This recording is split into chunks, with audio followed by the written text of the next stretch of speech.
मैं मां हूं, धरती मां। निजी लड़ाई को जातिवाद का रंग देना समस्त सामाजिक व्यवस्था को तहस नहस करने के समान है। जातिवाद मानवता के सिद्धांतों के विपरीत है, क्योंकि जाति का वास्तविक संबंध जन्म से नहीं, कर्म से होता है। सहस्रार्जुन ने ऋषियों के विरुद्ध अपने दुराचारी अभियान को जातिवाद का रूप दे दिया है। उसने अपनी लड़ाई को है क्षत्रियों और भार्गवों के बीच लड़ाई का रूप दे दिया है।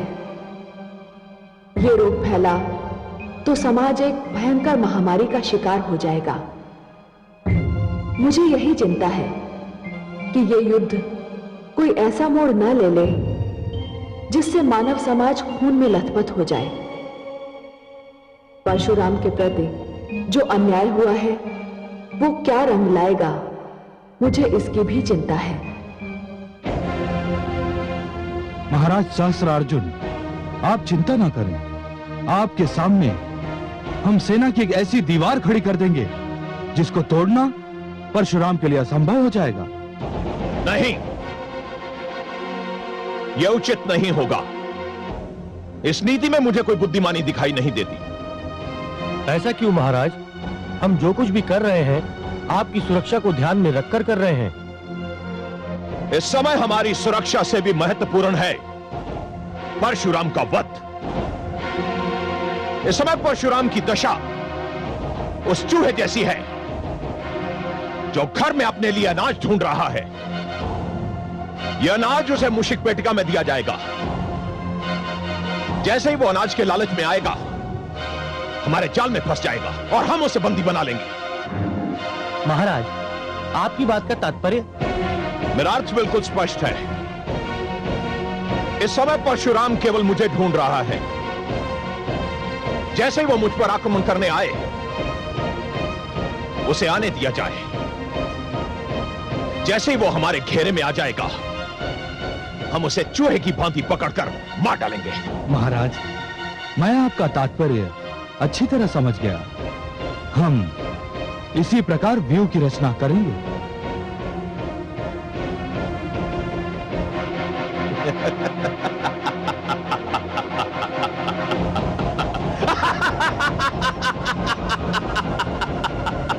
बेचारा परशुराम।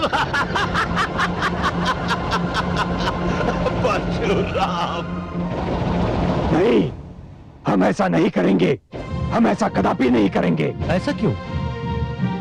क्योंकि सहस्रार्जुन भी यही सोच रहा है। वो मुझे चूहे की भांति घेर कर मारना चाहता है। तुम लोगों में से जिनकी काया काटी मेरे समान है, ऐसे 5 युवकों को मेरा रूप धारण करना होगा और एक एक करके उन राजाओं की सेना पर आक्रमण करना होगा। तुम में से जो भार्गव वीर मेरे रूप में आक्रमण करेगा, वो आक्रमण करने के उपरांत वहां रुकेगा नहीं, वहां से भाग जाएगा ताकि सेना की टुकड़ी भी उसके पीछे भाग जाए। तदुपरांत मेरा वेश धारण किए हुए दूसरा वीर सेना की दूसरी टुकड़ी पर आक्रमण करेगा और वो भी उसी प्रकार भागेगा। इससे उनकी सेना में आतंक फैल जाएगा, भ्रम की स्थिति उत्पन्न होगी। उनके सैनिक ये समझ नहीं पाएंगे कि वो कहां जाएं और क्या करें। और ध्यान रहे, हमें उनके हाथों नहीं मरना है, हमें उन्हें मारना है। और कोई प्रश्न? नहीं, हम समझ गए, हम समझ गए, हम समझ गए।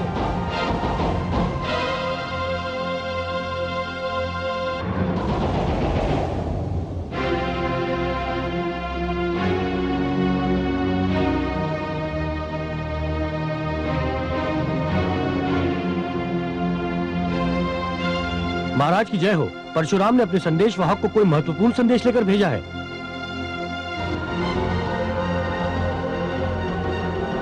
सावधान रहने की आवश्यकता है महाराज। हम परशुराम पर भरोसा नहीं कर सकते। हम है क्षत्रिय हैं। 4 पुत्रों के कटे हुए सर देखकर भी हम क्षत्रिय परंपरा को नहीं भुला सकते। संदेशवाहक का स्वागत है। वो संदेशवाहक चाहे हमारे शत्रु परशुराम का ही क्यों ना हो, उसे आदर सहित अंदर लाया जाए। जो आज्ञा महाराज।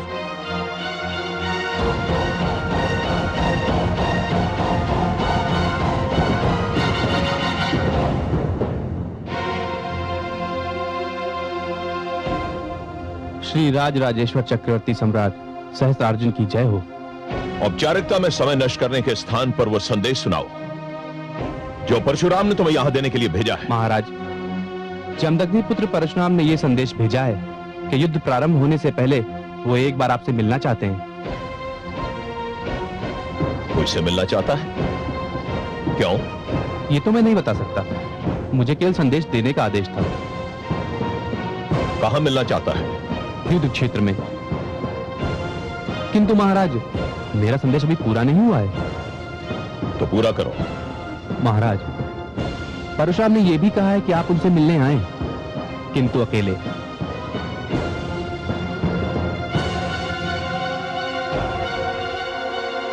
आपके साथ आपके सहयोगियों में से किसी को भी नहीं होना चाहिए। संदेश पूरा हो गया? महाराज की जय हो, संदेश पूरा हो गया।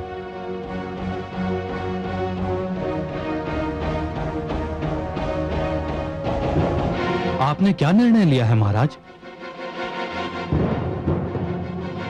हम सोच रहे हैं। मेरे विचार में तो आपको वहां नहीं जाना चाहिए महाराज। महाराज, हम परशुराम पर विश्वास नहीं कर सकते।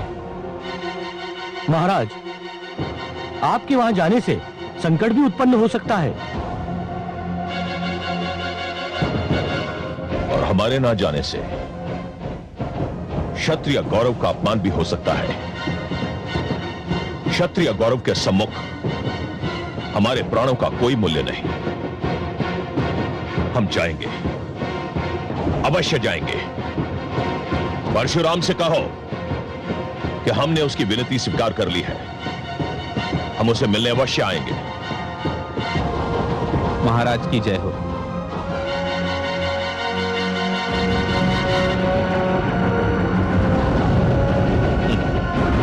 परशुराम,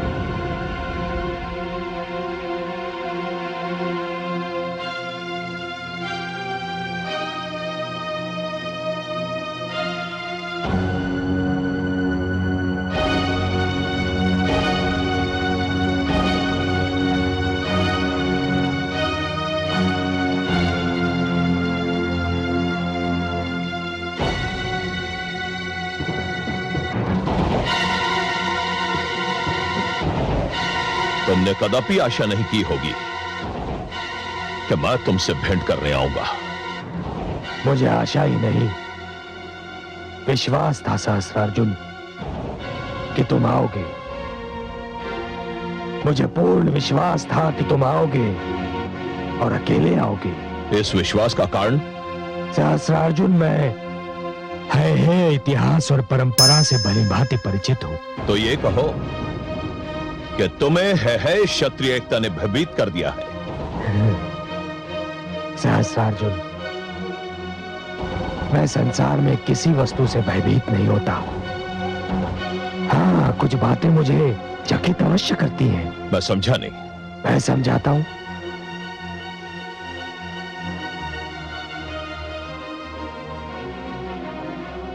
सहस्त्रार्जुन, मुझे कभी किसी व्यक्ति का उत्थान चकित नहीं करता, क्योंकि मैं जानता हूं कि उस व्यक्ति के उत्थान का कारण उसकी योग्यता है।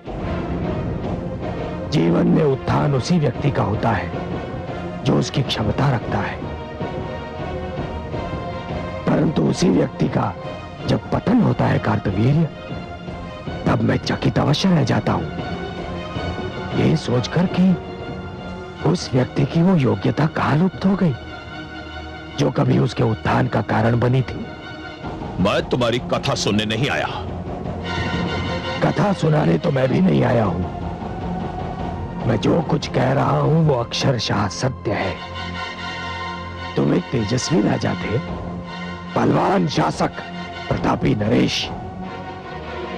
इतने तेजस्वी कि स्वयं भगवान विष्णु ने प्रसन्न होकर तुम्हें सहस्र बाहुओं का बल दे दिया और तुम कार्तवीर्य से सहस्रार्जुन बन गए। तुम उस योग्य भी थे, परंतु फिर तुम्हारा पतन क्यों आरंभ हो गया कार्तवीर्य? कौन कहता है कि मेरा पतन आरंभ हो गया है? मैं आज भी चक्रवर्ती हूं। पूरे विश्व में मेरे यश का डंका बज रहा है। मैं आज भी उतना ही शक्तिशाली हूं। नहीं कार्तवीर्य, नहीं, तुम शक्तिशाली नहीं हो। यदि तुम अपने मुख से कहना नहीं चाहते, तब भी इस बात को तुम्हारा मन भली भांति जानता है। तुम झूठ बोल रहे हो। तुम्हारे पास इस बात का कोई प्रमाण नहीं। आज तुमने मुझसे युद्ध करने के लिए समस्त है क्षत्रियों को एकत्रित किया है सहस्रार्जुन, ये जानते हुए कि मैं एक अकेला योद्धा हूं। ये तुम्हारी दुर्बलता का प्रमाण नहीं तो और क्या है। दुख ये है कार्तवीर्य कि तुम्हें अपनी दुर्बलता और उसके फल स्वरूप अपने पतन का कारण ज्ञात नहीं है। तुम्हें शक्ति मिली, किंतु तुम उसे संभाल नहीं पाए। तुमने अत्याचार को वीरता माना, तुम्हें प्रताप मिला, किंतु तुम अपना संतुलन खो बैठे। उसका परिणाम यह हुआ कार्तवीर्य सहस्रार्जुन कि आज तुम्हारा पतन तुम्हारी आंखों में आंखें डालकर खड़ा है। पतन क्या होता है परशुराम? यह तुम्हें उस समय ज्ञात होगा जब मेरा पांव तुम्हारी छाती पर और मेरा खड़ग तुम्हारी गर्दन पर होगा, और जब मैं युद्ध क्षेत्र में अपने खड़ग से तुम्हारा गला रेत रहा हूंगा, तो उस समय मेरे मन में यही विचार होगा कि मैंने अपने चारों प्रिय पुत्रों के रक्त की एक एक बूंद का मूल्य प्राप्त कर लिया है। वो नहीं होगा सहस्रार्जुन, वो तो कदापि नहीं होगा, क्योंकि तुम जानते हो कि तुमने मेरे पिताश्री का वध किया था। मेरे माताश्री के प्राणों की हानि भी तुम्हारे ही कारण हुई थी। देवी अनामिका की मृत्यु के पीछे भी तुम्हारा ही हाथ था।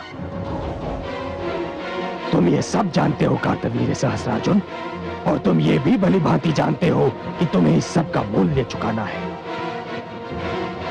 और तुम वो मूल्य युद्ध क्षेत्र में चुकाओगे। हे कार्तवीर्य, तुम ये सब यदि नहीं जानते तो मेरे बुलावे पर इतनी सरलता से नहीं आते।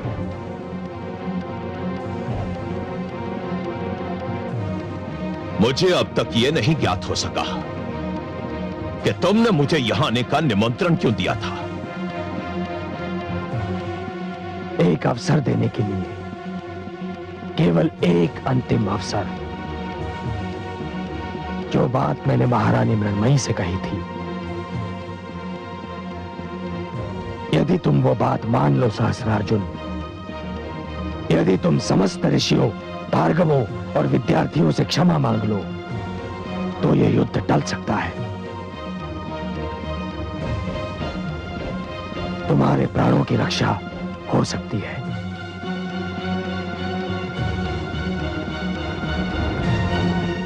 इसका उत्तर तुम्हें कल यही मिलेगा परशुराम, इसी युद्ध क्षेत्र में।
चक्रव्यूह बनाने जा रहे हैं।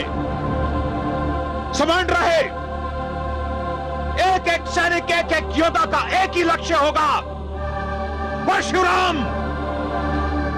वो जिस ओर से भी चक्रव्यूह में प्रवेश करने का प्रयत्न करे, उसे घेर कर मार दिया जाए। यह इतिहास का बहुत ही अनोखा युद्ध होगा। एक ही व्यक्ति की मृत्यु और विजय। परशुराम किसी और से भी बचकर न जाने पाए।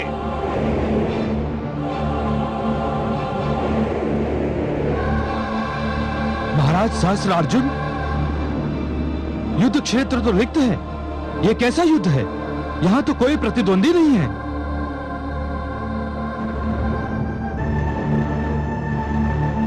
ऐसा प्रतीत होता है कि आज भार्गव भय के कारण नहीं आएंगे। हाँ, मुझे तो ऐसा लगता है कि आज युद्ध ही नहीं होगा।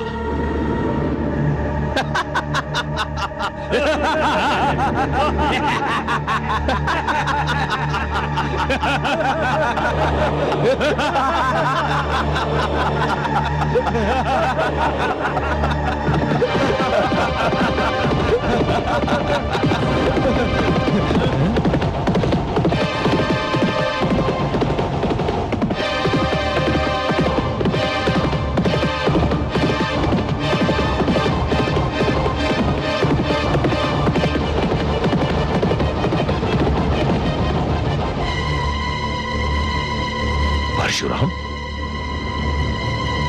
उठा नरेश, आक्रमण करो। मुझे परशुराम का वध चाहिए। आक्रमण! आक्रमण!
षड्यंत्र है।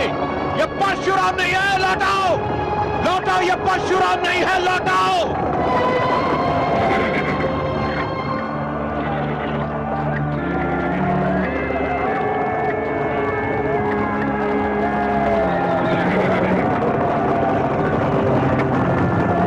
रुक जाओ, मैं कहता हूं रुक जाओ, ये परशुराम नहीं है, रुक जाओ,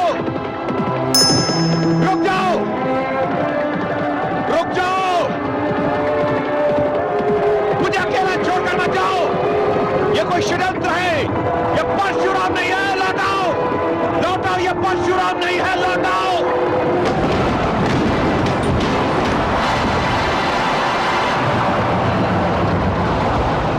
तुम सत्य कहते हो सहस्त्रार्जुन, परशुराम वो नहीं, परशुराम तो मैं हूं।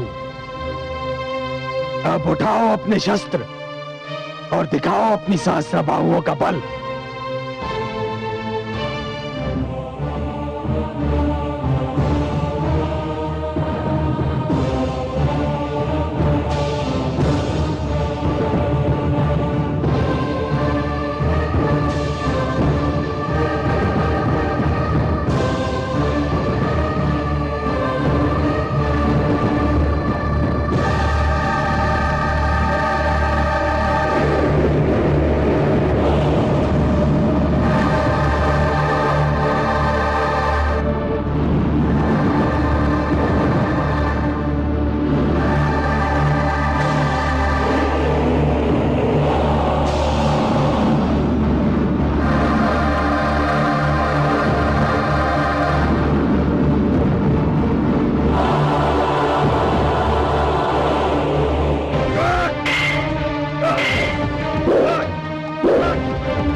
में आश्रम संस्कृति जीवित रहे, गुरुकुल परंपरा नष्ट ना हो, आचार्य और शिष्य के संबंध शिक्षा का आधार और माध्यम बने रहे, इसलिए कार्तवीर्य सहस्रार्जुन, मैं जमदग्नि और रेणुका का पुत्र परशुराम तुम्हारा वध करने जा रहा हूं।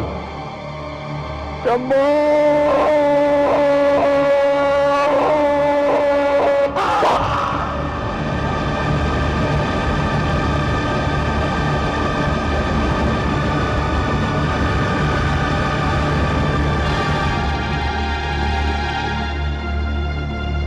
शंभो!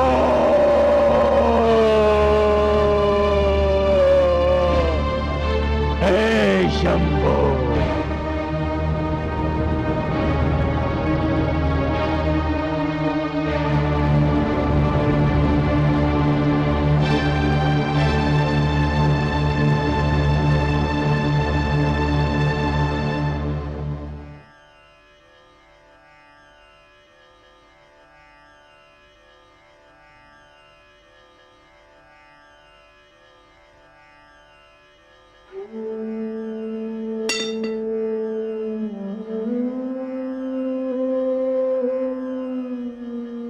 हे माता, हे पिता, मैंने आपको वचन दिया था कि इस धरती को हे क्षत्रियों के रक्त का सरोवर बना दूंगा। मैंने अपना वचन निभाया है माता।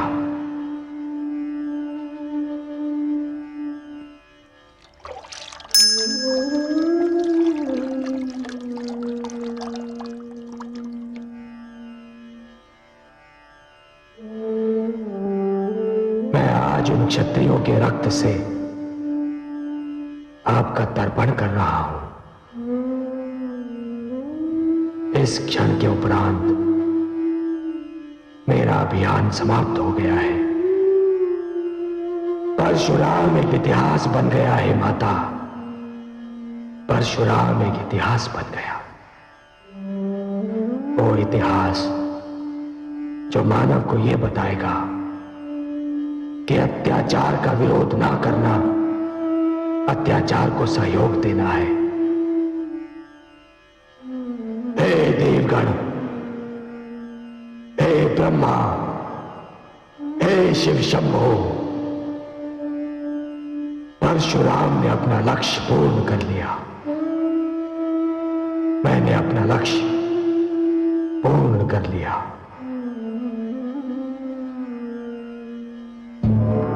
हे सर्वेश्वर, ये दृश्य तो मैं पहली बार देख रही हूं कि कोई पुत्र अपने माता पिता का तर्पण जल के स्थान पर रक्त से कर रहा है। यदि ये परंपरा बनी तो मानव का क्या होगा, संस्कृति का क्या होगा?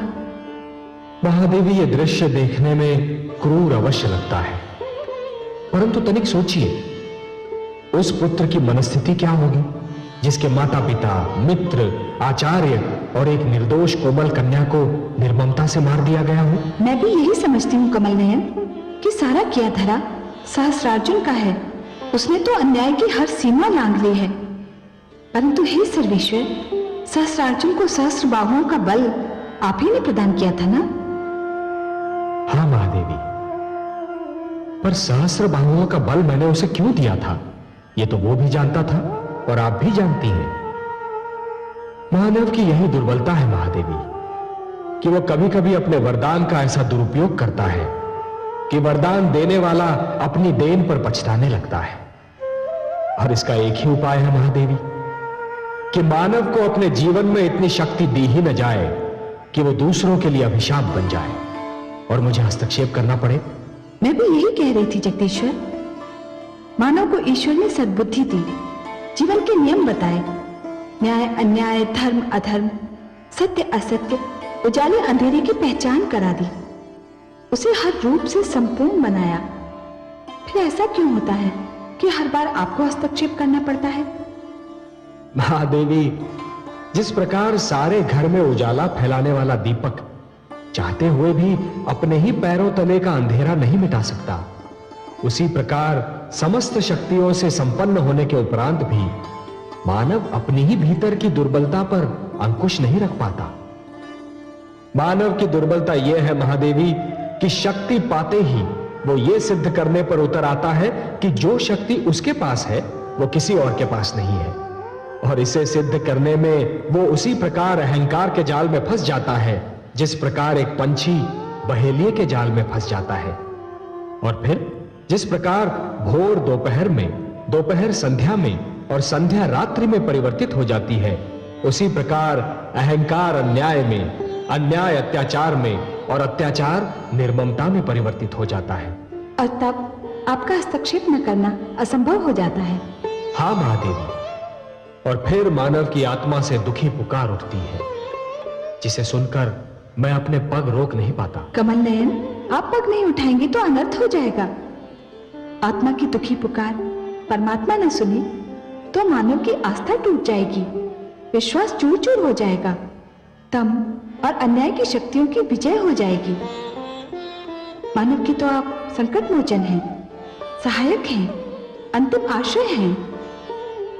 मुझे अपने प्रश्न का उत्तर मिल गया देवीश्वर। अंत हुआ अन्याय का, पूर्ण हुआ अभियान, यही दंड है पाप का, ले हर कोई जान। जीवन में निर्दोष की कभी न लेना हाय, दुखिया मन की हाय से सारा जग जल जाए, सारा जग जल जाए।